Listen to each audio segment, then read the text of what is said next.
Assalamualaikum warahmatullahi wabarakatuh. Alhamdulillah wassalatu wassalamu ala Rasulillah wa ala alihi wa ashabihi wa man walah amma ba'd. Rekan-rekanku mahasiswa yang dirahmati oleh Allah Subhanahu wa taala dan kepada dosen yang terhormat Dr. Arfan Muammar, semoga Allah Subhanahu wa taala senantiasa menjaga beliau. Pada kesempatan kali ini izinkan saya untuk menyampaikan sebuah tugas yang diberikan kepada saya, yaitu judulnya tentang Islam dan studi agama, telaah atas buku Approach to Islam in Religious Studies karya Richard C. Martin. Richard C. Martin ini lahir pada 24 Juli 1938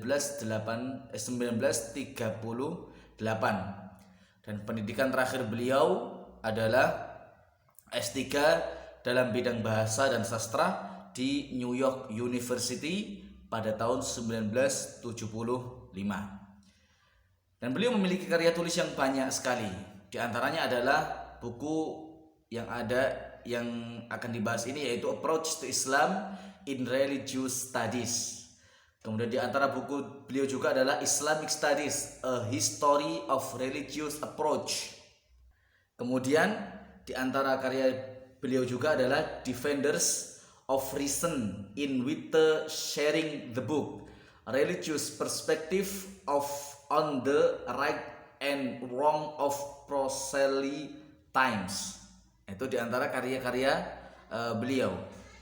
Kemudian aktivitas beliau adalah sebagai kepala departemen keagamaan di Emory University di Atlanta sejak tahun 1996 sampai 1999. Ya. Kemudian aktivitas beliau juga adalah sebagai guru besar di Emory University sejak tahun 2012 dan sampai sekarang. Kemudian dasar penulisan buku Approaches to Islam ini adalah yang pertama, munculnya pengaruh global dan pertumbuhan penduduk muslim di dunia. Maka muncul dalam diri Richard bahwa Islam harus mendapatkan perhatian yang lebih dalam studi agama. Kemudian yang kedua adalah munculnya pembagian data lapangan dari universitas-universitas di Amerika menjadi dua. Yang pertama adalah teoritis dan yang kedua adalah praktis para penganut agama saja, lebih sedikit.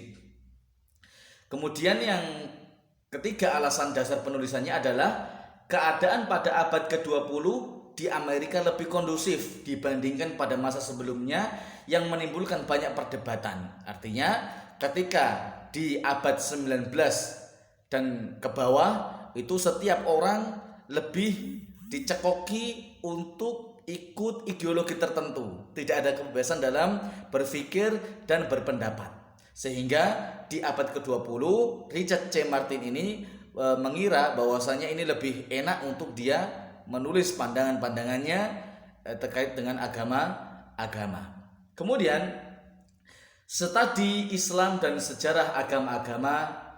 Kemudian sebagai seorang ahli keislaman yang sudah terlatih dengan mempelajari sejarah agama-agama, maka pada pertengahan tahun 1960-an dia menyimpulkan bahwa sangat sulit untuk mempersatukan antara ahli Islam dan agama-agama yang lain.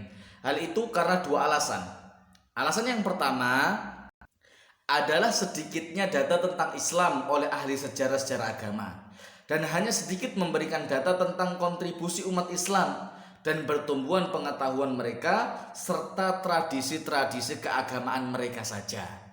Kemudian alasan yang kedua adalah tema besar yang diberikan oleh ahli sejarah agama-agama, terutama pada dekade terakhir, hanya berfokus tentang pengalamannya di dalam agama Islam dan membicarakan problematika yang ada pada sarjana agama al-Islam.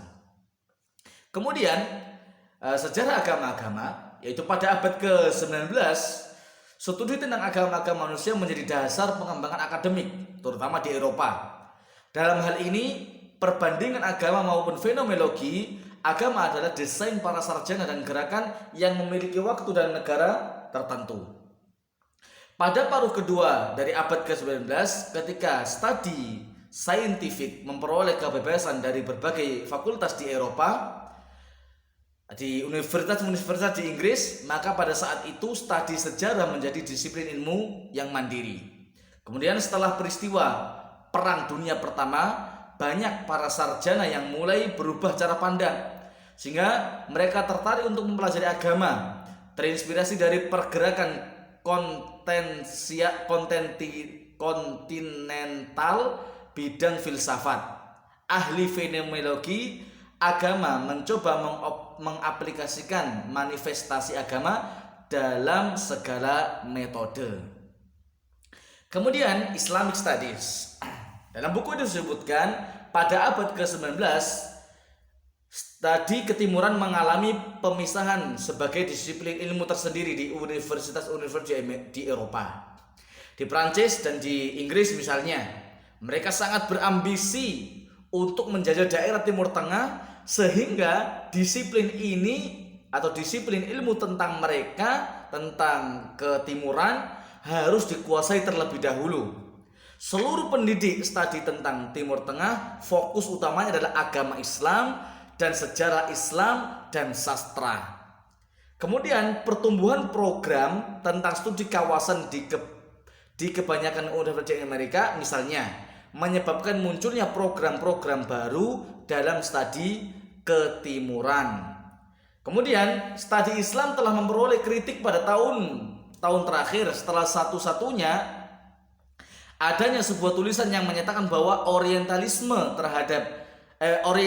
berhadapan dengan studi kawasan, artinya tradisi studi ketimuran didasarkan pada paradigma sejarah dan ilmu bahasa yang ditentukan oleh studi klasik saja. Kemudian Islam sebagai disiplin studi agama. Jakob Neusner mengemukakan 3 pertanyaan yang terdapat dalam sebuah artikel miliknya tentang studi agama secara gradual. Pertanyaan pertama adalah, apakah disiplin ilmu ini akan memproduksi kurikulum yang kokoh? Apakah kita berpikir disiplin ilmu ini sempurna? Dan apakah textbook mengubah tradisi belajar pada level kedua? Itu pertanyaan Jakob Neusner. Kemudian pertanyaan kedua adalah, apakah disiplin ilmu ini mewujudkan kerjasama untuk mengikuti program penemuan sehingga nampak kemajuan dalam tren yang panjang? Dan pertanyaan yang ketiga adalah, apakah ada indikator yang dikenali dalam sebuah pencapaian? Maka jawaban pada 3 pertanyaan tersebut sangat memalukan. Kenapa? Pada tahun 1980-an banyakkan mereka menjadi bukti bagaimana Islam dipelajari, bagaimana Yahudi dipelajari di berbagai macam departemen studi agama. Kemudian analisisnya di sini yang pertama adalah studi Islam saat ini telah mendapatkan perhatian dari para ilmuwan, baik dari barat maupun timur. Dengan banyaknya ilmuwan yang tertarik, maka tidak salah jika ada yang menyatakan bahwa studi Islam layak diangkat menjadi salah satu cabang ilmu sendiri. Dan salah satu hal yang cukup penting untuk diperkirakan adalah tentang metodologinya. Dan yang kedua, analisisnya adalah mempelajari Islam sebenarnya bisa dilakukan dengan menggunakan berbagai macam pendekatan, baik sosial, pendekatan secara hukum, pendekatan sejarah, pendekatan bahasa, dan psikologi. Namun Richard C. Martin lebih menekankan pada pendekatan sejarah atau pendekatan kesejarahan. Kemudian setiap disiplin ilmu memiliki metode tersendiri, karena apabila suatu cabang ilmu tidak ada metode khusus untuk mempelajarinya, akan muncul banyak problem dan muncul juga banyak kesulitan yang dapat termasuk mempelajari agama Islam. Maka dibutuhkan metode khusus agar terasa mudah dan menghasilkan nilai yang baik dalam pengajarannya. Kemudian analisis yang keempat adalah, dahulu Islam sebagai salah satu agama yang dicurigai, ditakuti, namun di sisi lain juga dicemburui dan dikagumi. Maka muncullah orientalisme dalam rangka untuk mempelajari tentang kultur keislaman, terutama di daerah timur, yang awalnya tujuannya untuk menguasai daerah tersebut, sehingga menurut Richard C. Martin ada perkembangan penggunaan istilah yang semula studi oriental merubah menjadi studi kawasan. Kemudian penutup, yang pertama adalah kajian Islam dari waktu ke waktu didominasi oleh kajian teks skriptual atau kajian sejarah yang bersifat deskriptif belaka. Kemudian kajian-kajian yang menggunakan metode pendekatan klasik tidak lagi dianggap sebagai kajian yang komprehensif.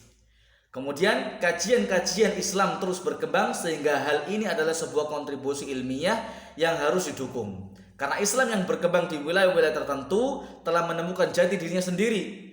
Dan setiap kali agama hadir di sebuah daerah akan mendapatkan respon yang berbeda-beda dari masyarakat setempat. Terima kasih, jazakumullahu khairan katsiran ala husni istima'ikum wa ihtimamikum. Tentunya saya sendiri nggak terlalu paham terhadap presentasi ini, sehingga butuh banyak masukan, butuh banyak ya saran dan kritikan dari rekan-rekan sekalian, dan terutama masukan dari Fadilatul Ustadz Ad-Doktor Arfan Muammar hafizahullahu taala. Kurang lebihnya saya mohon maaf. Wabillahi taufiq wal hidayah. Wa sallallahu ala nabiyina Muhammadin wa ala alihi wa sahbihi ajmain. Walhamdulillahi rabbil alamin. Assalamualaikum warahmatullahi wabarakatuh.